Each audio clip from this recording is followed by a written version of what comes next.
Hey guys, what's up? Mr. Fox. We're going to do a teardown on the R2 today. So let's rip this battery out and get started. I know some of you are intimidated by tearing down a laptop or even a desktop computer, but it's not hard. I'm going to take off these 4 screws that are around the perimeter of the battery opening. But yeah, it's not hard. I know the first time can be intimidating, especially. Alienware's owner's manual has really great step-by-step teardown, but some people learn better by watching rather than reading, so this video is to supplement that. So I hope you guys find it useful, but I do encourage you to take a look at the owner's manual, and you can kind of follow along in the owner's manual if you want to with what we're doing now, or read it and then come back and watch this video, however you want to do it. But as long as you're not accident prone and break things, just be gentle, go slow and easy. Slide this back cover off and then lift it up. It comes off very easy. Slide straight back, lift it up. So we've got a screw in the front, and then we've got 3 more screws that are in the battery opening area, and then there's a couple of screws that are underneath the hard drive. There's 2 screws on the right side of the laptop, display one in the middle between the 2 fans. You got your display hinge screws on each side, and then on the left side you've got 3 screws. So we're going to zip those out.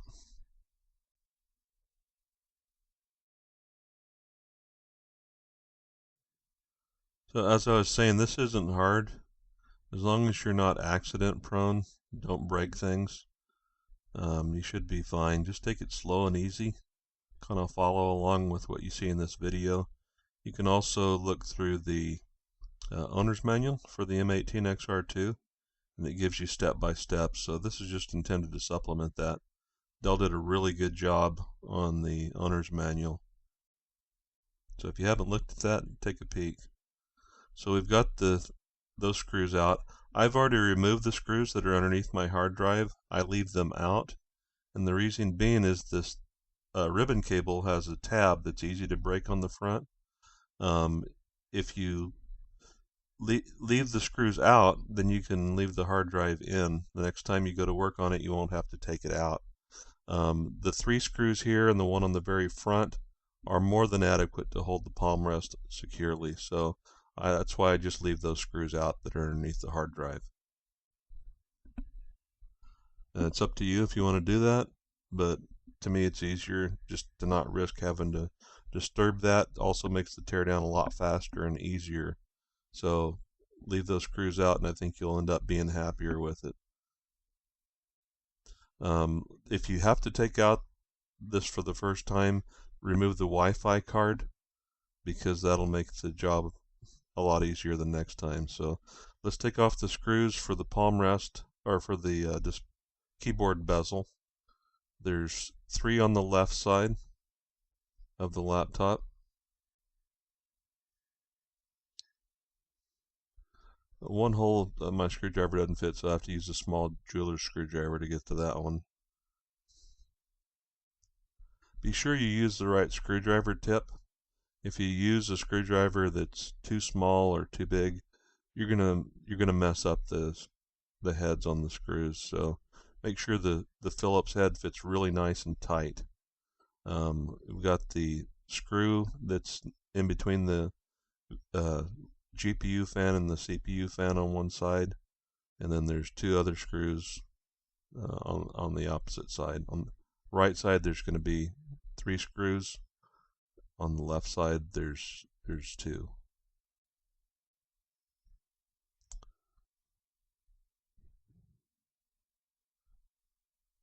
There again, that one hole in the back, I'm having to use a jeweler's screwdriver just to get in there. It's a little bit of a snug fit. So anyhow, we're going to take out the display hinge screws. There's 2 on each side on the bottom, or at the very back edge of the laptop.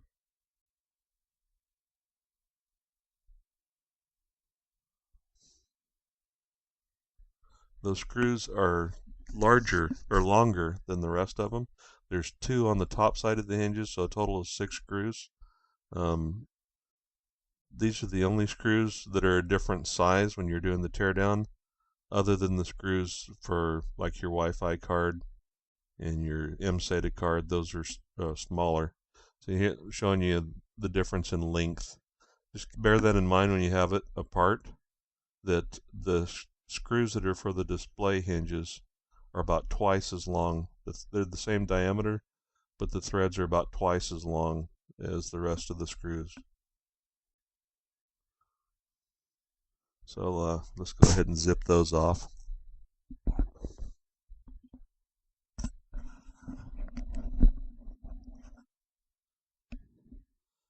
I can't overstate the importance of using the right size screwdriver. If you use a screwdriver that's too small or too big, doesn't fit the screw head correctly, these screws are brittle, and it'll make it to where the screws are impossible to take out. It'll strip out the head, so you want one that fits really well.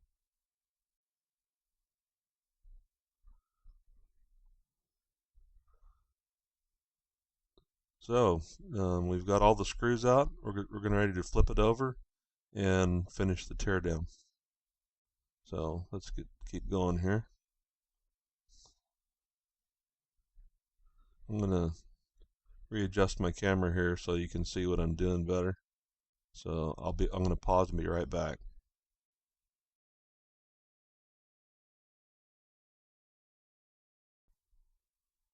All right. So there's a trick to getting this bezel off. It's got clips that are easy to break if you don't do it the right way, but I'm going to show you the easy way. I've never broken any of the clips on this bezel, and I've had it off dozens of times. So what we're going to do is go along the front edge next to the keyboard. We're going to get our fingers in there and rock it outward and back. We're going to go around the sides, and then we're going to go from the left side across to the right side to release it in the back. So if you follow along here, I'm going to kind of show you how you do it. Just grab it under there through your fingernails, lift it up, the clips will unsnap as you go along, and then run your fingers under the side. When you get to the back edge on the left side, you want to push the bezel back towards the display initially to release the hinges.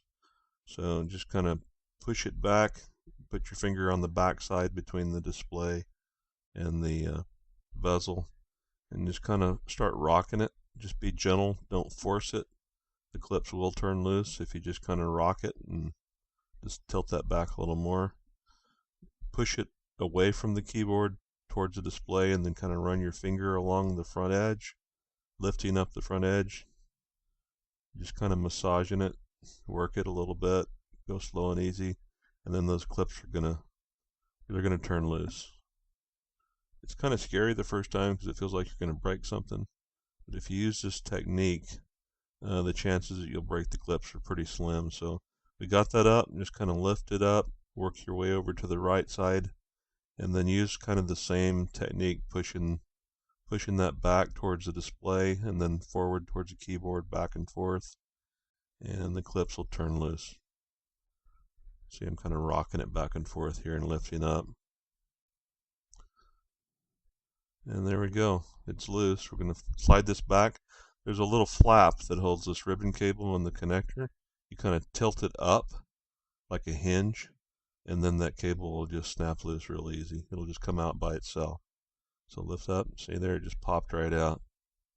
So that's pretty easy.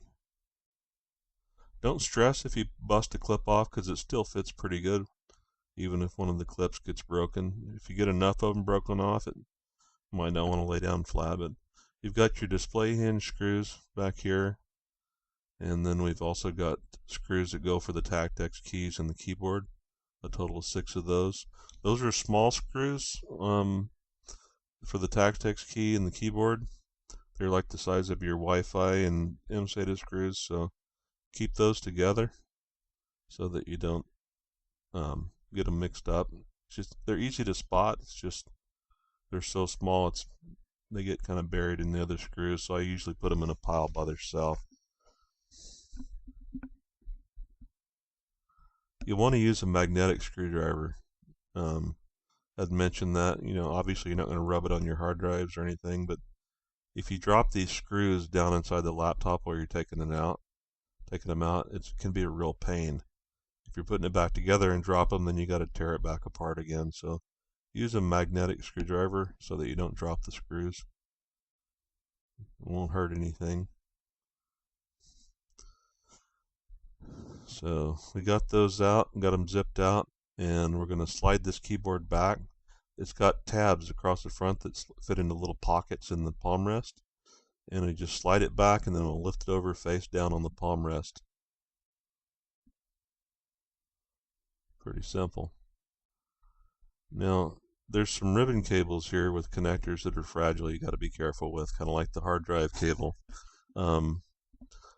You want to use your fingers. Don't use a tool or anything if you can avoid it. You want to lift those straight up, and it'll release. But if you use your fingers, you can feel when it stops. We're going to take two cables off that are for the touchpad.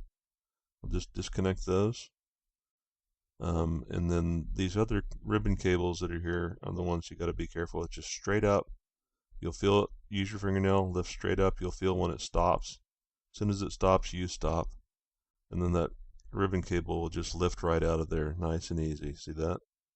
The keyboard it comes up and then flops back. Similar type clip, but just put your fingernails on the outer edges, kind of lift up, rock it back and forth on the sides, pulling up. And when it comes up, then you can kind of lay it back towards the display a little bit. There's a line on there, or a plastic tab, you just pull it right out. The key is being gentle with these clips and stuff, so do the same thing with your Tactex keyboard. It's got similar type clips. They're really small. You just lift them straight up with your fingertip or your fingernail just till you feel it stop, and then those come right loose. I'll set that aside.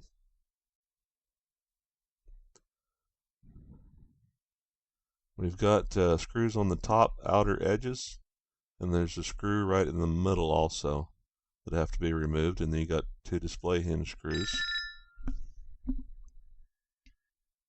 Then our SLI bridge cable we're going to pop out.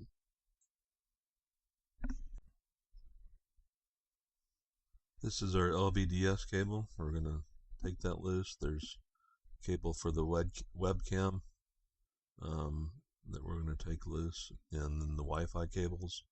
There's a couple of cables here to pop loose. You got your webcam and your Alienware cable. Disconnect those. There's a power button cable. You can lift straight up on it. Be gentle with these. Grab them down close to the bottom because they're thin wires. You don't want to break them. So let's keep going here. Zip that out. Take the one in the middle out.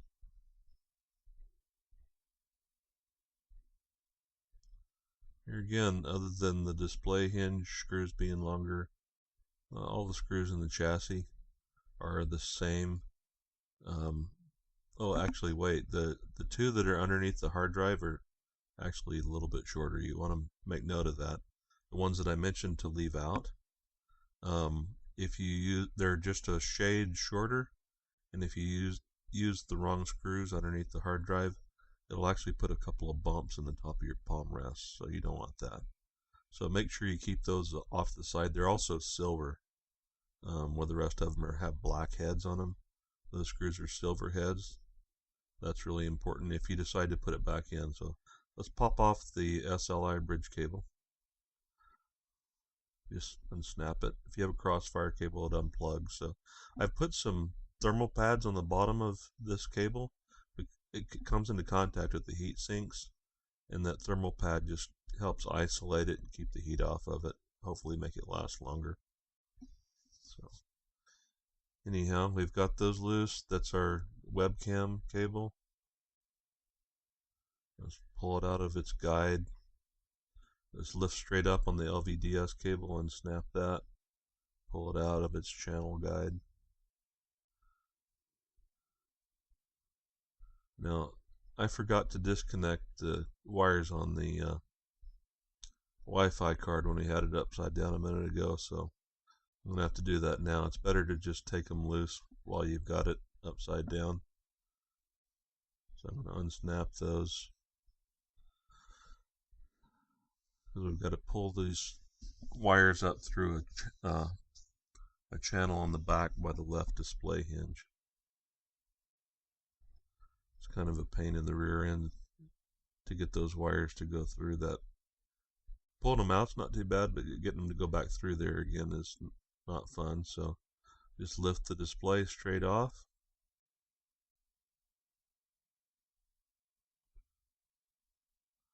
So you've got your Wi-Fi antennas, your LVDS cable, and your webcam cable all go into the display. So now we're going to continue the teardown. They got little tabs in the back with some holes.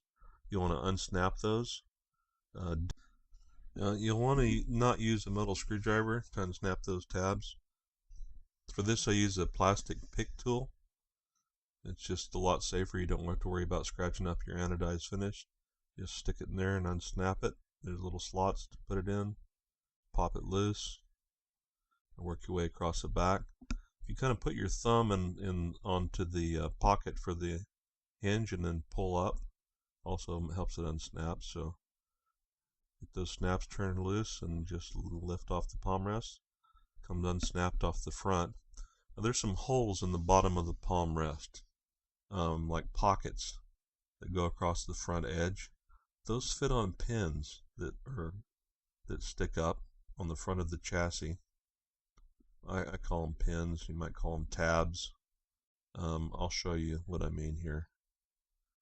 They're along the front edge, and that's how the palm rest snaps in. Here's one. Here's another one there. They go all the way across the front edge. When you put the palm rest back on, snap those pins in first across the front and then lay it down, and you'll find that it's a lot easier. You got your video cards and your CPU. Got 2 RAM slots that I have that are empty right now. I actually have two 8 gig sticks. I used to have 4 times 4, so I have those RAM slots open right now. Got a hard drive caddy in place of where the optical drive was. I'll let you take a look at that. So you can see that caddy fits in there exactly like the optical drive, and the hard drive just fits in there real nicely. What else can I show you here? Your Bluetooth module. But you got your heatsink screws that hold it on. I recommend that you leave those screws in and take the heat sinks off the cards without removing them from the PCIe slots, because you don't want to have trouble with the thing beeping and bad connection. You may have to tear it down again. If you leave the card in there, then you don't run that risk. So it's just better, safer for you, safer for the card, less of a hassle if it's not seated right. So really just leave it in, take the 4 screws off. You can use the plastic pick tool to pop the pads loose when they get kind of stuck. So just take the heatsink screws off, leave the GPU attached, and you'll be a lot better off. So on the right hand side you've got the I/O daughter board. It's got your USB ports, eSATA, your express card slot. That's held on with some screws on a connector, a couple in the front, one on the end, and then there's a connector that snaps to the motherboard right there, and then there's a ribbon cable. It's also got a little flap that you lift up, kind of like the other ribbon cables. And then on the right hand side, I started to show you a minute ago, you've got your Bluetooth module. It's held on with 1 screw, and then it's got a little cable that connects to the motherboard. So that's it. Nice little quick walkthrough on the insides of the M18xR2. So let's keep going here. I'm gonna take the heatsink off, let you have a look at that. We're gonna repaste. Thought you might enjoy seeing how that's done if you haven't done it before. So we're going to zip these 4 screws off the primary GPU heatsink. The primary card's on the left hand side.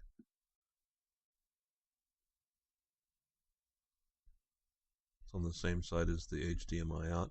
I'm going to use this pick tool and I'm going to stick it underneath the heatsink and kind of pop the heatsink loose from the card. The thermal pads get stuck, and as I mentioned, you want to leave the card in, so just use that plastic pick tool. Do not use a metal screwdriver. You're going to screw something up if you do that. So pop it loose, just lift the heatsink right off the GPU. Very easy. So there we have it. You can see that the thermal pads, the memory and the one in the middle, they stayed on there. A couple of other thermal pads stayed on the GPU, on some of the voltage regulators and other things. That's fine. Just leave it like that. The memory is easy to line up, but some of these other components, it's hard to get them in the right place if you put it on the heatsink. So just leave the pads put them right on the GPU. If you're replacing the pads, put them on the components themselves. Then you don't have to worry about it lining up with the heatsink correctly. If you put them on the heatsink, then you're not going to be sure that it's going to line up right. So let's take the other heatsink off as well. Secondary card. Take the 4 screws out of that.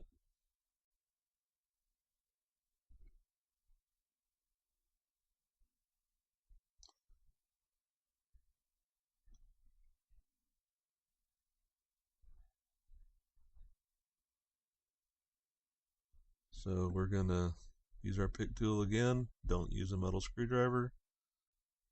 We're just going to wedge it in the edge of between the GPU, PCB, and the heatsink.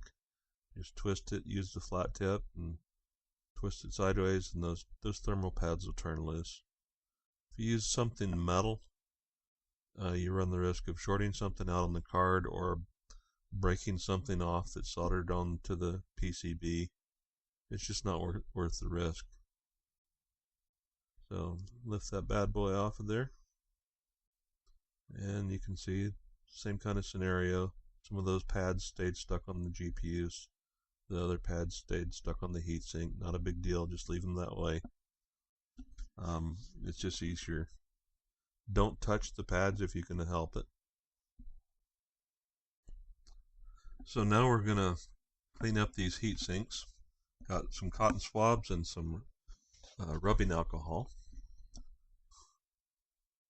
I'm going to apply some rubbing alcohol on this paste and let it soften up a little bit. Using the cotton swab, just daub some on there.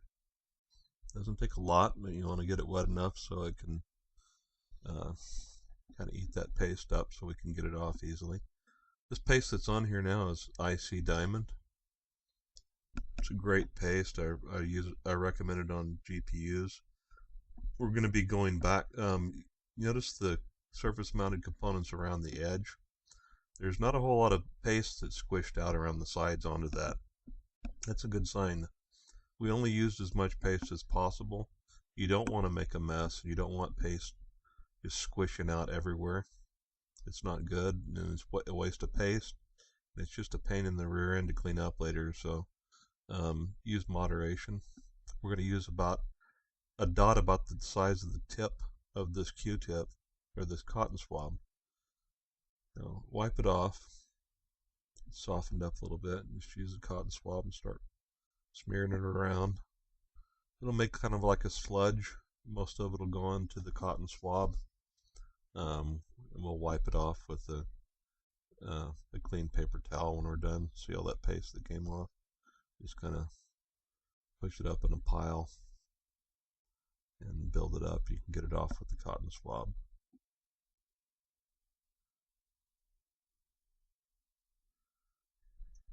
Comes off real nice. Some people complain about IC Diamond scratching it. I don't have any issues with that. I guess if you scrape it off, it might, but it softens it up real nice. The alcohol. Let's wipe it off of there, and you can see that it came nice and clean. You can see a reflection in there, so it's obviously not scratched up too bad. See there? Looks pretty good. We'll go ahead and continue. This is a Dell video card. I mentioned the the surface mounted components around the die.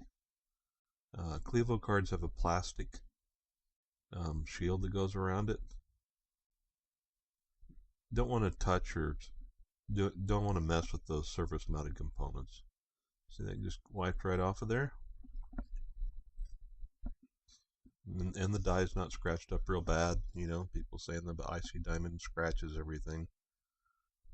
They're going to get scratched, but as long as they're not deep gouges, doesn't matter what paste you use on it, it's going to have some. But as you can see, this is like a mirror still. And I've been using IC diamond on GPUs and CPUs for like 5 years. And I've repasted these GPUs a few times, and it's still nice and reflective. It's not marred in any kind of way.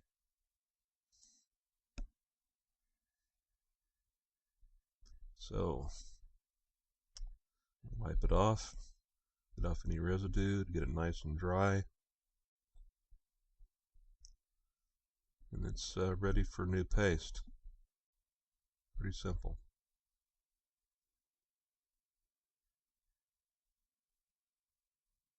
I use paper towels that like paper napkins because they don't have lint. If you use a cloth, use a lint-free cloth or like a microfiber cloth. You don't want fuzz getting on there where you're gonna put the paste. You want it to be a really clean surface. So set that aside. There's the right side GPU heatsink. We'll go ahead and put some alcohol on that so we can get it cleaned up. Let it soak a little bit.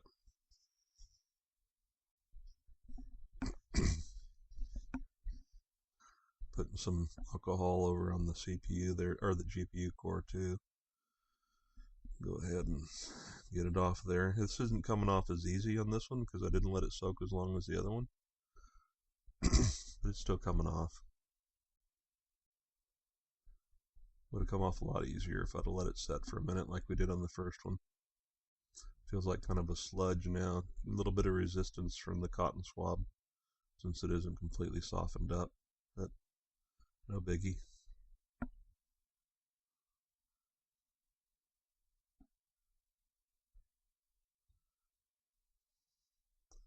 So we'll wipe that off. Got a nice slick surface, no significant scratching or anything to worry about. Still reflective. Set that aside.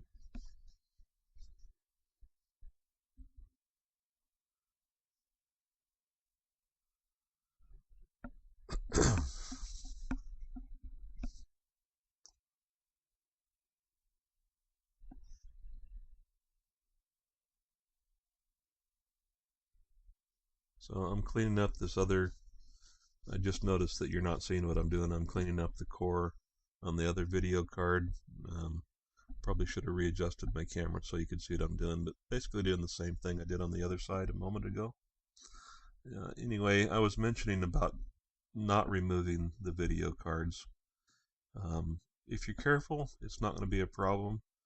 I like to leave them in because it's easier to work on them in there, and when you put it back together, if the cards are not seated right, you're going to have issues with the thing beeping. You'll have to tear it back down, reseat the cards. If you take the cards out, you probably want to leave the palm rest off, plug in the power cable, and connect the power button, and boot the thing up to make sure that the video cards are seated. If they're not seated, you won't see anything on the display and will start beeping. Do that before you put it back together if you remove the cards from the pcie slots, and save yourself a real hassle. Also, if you remove the cards, the more you handle them, the more likely they are to be damaged by electrostatic discharge or ESD. If you leave them in the slots, don't touch any of the surface mounted components, you're just not going to have any problems. So anyway, we're about ready to put this bad boy together. We're not going to do the CPU now. I've got Liquid Ultra on it, and I'm going to demonstrate how to put Liquid Ultra, apply that in just a moment. Here we got the Liquid Ultra, ready to put it on. It'll come with a couple of brushes like this, and a Scotch-Brite pad. It's kind of like a little Brillo pad that comes with your Liquid Ultra. You'd use that to clean the heatsink if you had already had Liquid Ultra on it before. Do not use it on the GPU die. So you just kind of lightly scrub it. Once the Liquid Ultra is dried, when you take it apart, it's kind of crusty. It's not like a paste anymore if it's dried. But that knocks it right off of there, gives it a nice glossy finish. Doesn't cause any kind of severe scratching or anything. Makes a nice surface for the new Liquid Ultra. You don't have to do that if you had a different paste on it before. I'm just showing you, in case you had Liquid Ultra before, how what the Scotch-Brite pad is actually for. Do not use it on the die. The die is so slick, it comes off really easy. The copper on the heatsink is a little bit porous. So we're going to make sure there's no dust or anything that got back on the GPU die from a moment ago. It needs to be clean and oil free.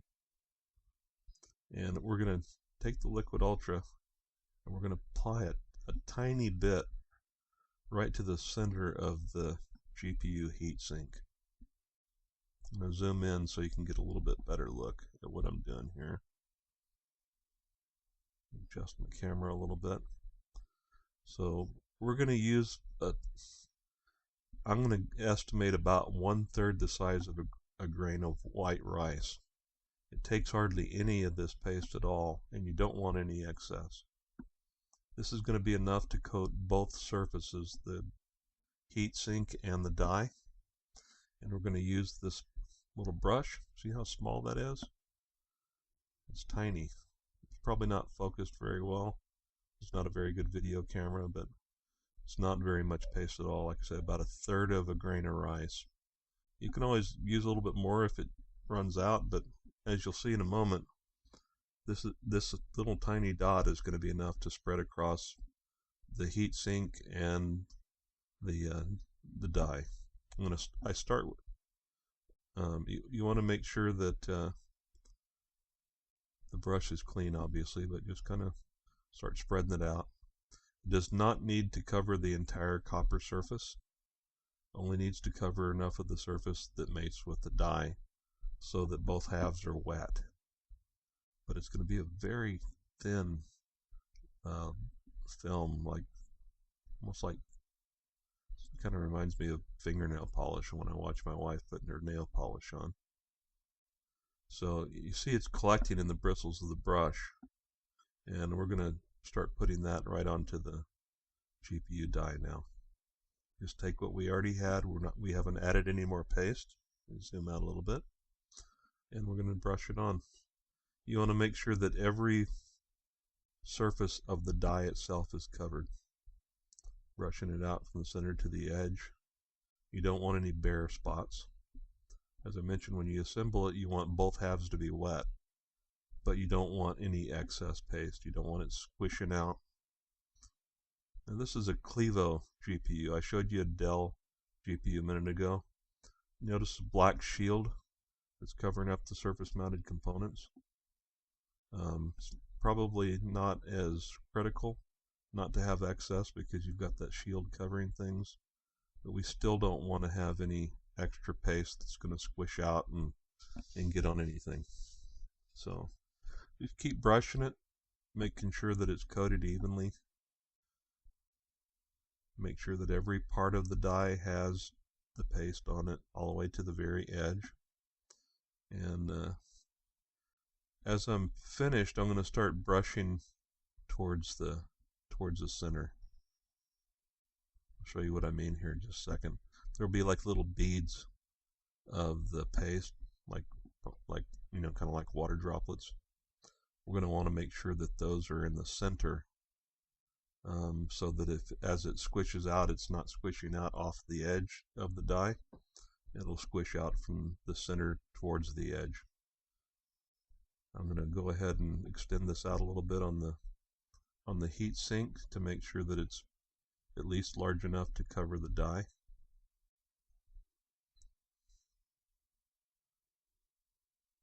Isn't it amazing how little paste it takes? It's just crazy how little it takes.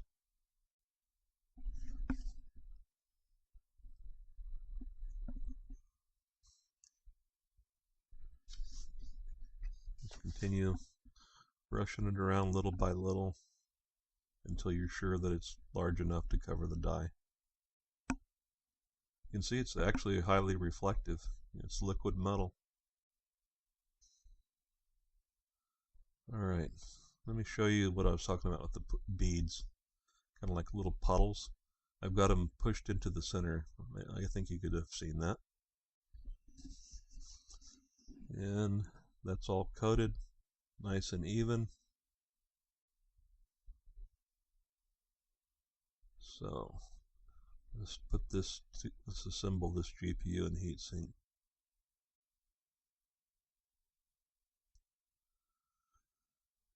We got our pads already in place on the components.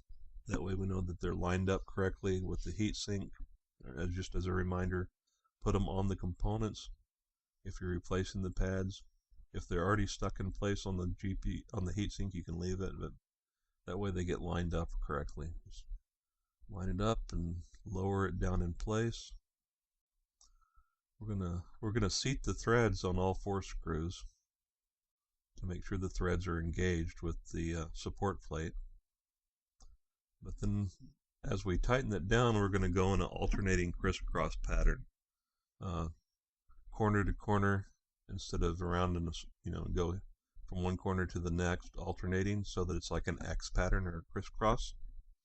We'll go a little bit at a time on each screw so that you don't have the heatsink cocked to one side or tighter on one edge than the other.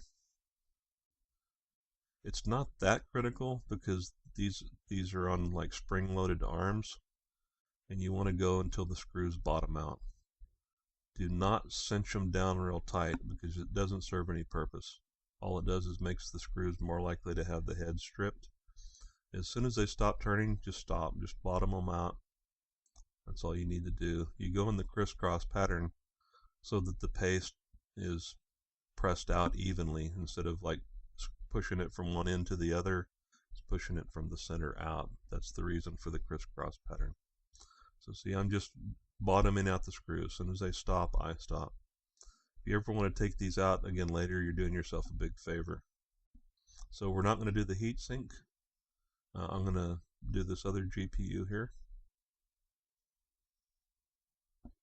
We're not going to do the CPU because I already did it, but anyhow, we're going to do, you can see the pads are still stuck in place on this one, just as they were the other one a moment ago. We're going to leave them there because they'll be lined up correctly. We're going to go ahead and apply Liquid Ultra to this heatsink as well.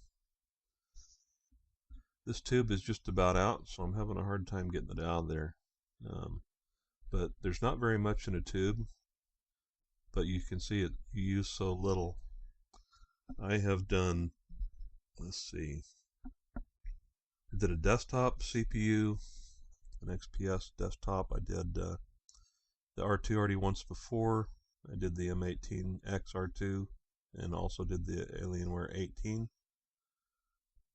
So I've done, let's see, a total of 6 heatsink repastes all together with that tube, and it's just now starting to run out. So a little bit goes a long ways. I'm going to go ahead and take some of that off the heatsink and put it on the GPU die. Again, making sure that every surface, every part of the die is covered and wet.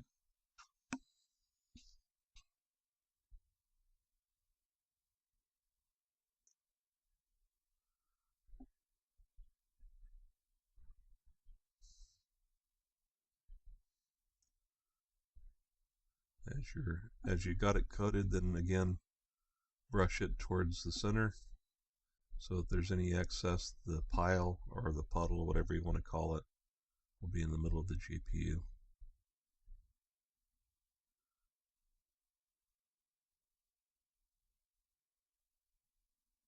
There's really no excess to speak of.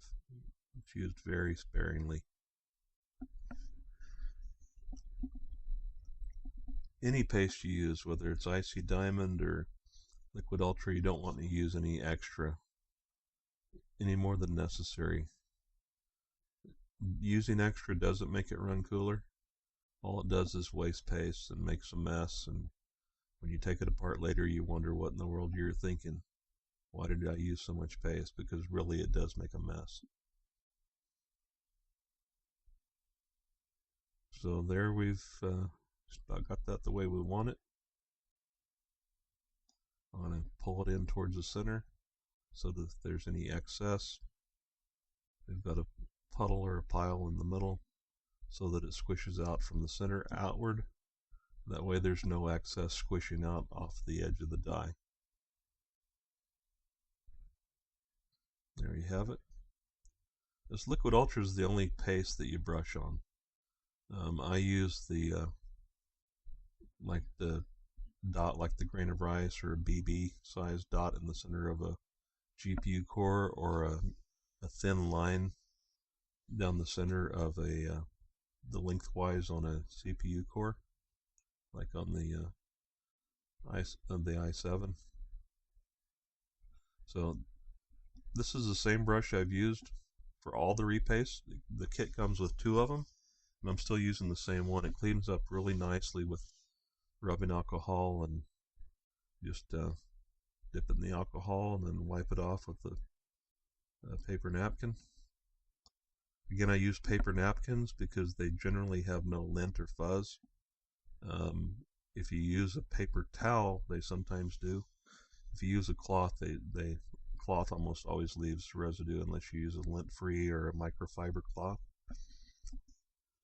So there, it cleaned up real nice. Looks like brand new.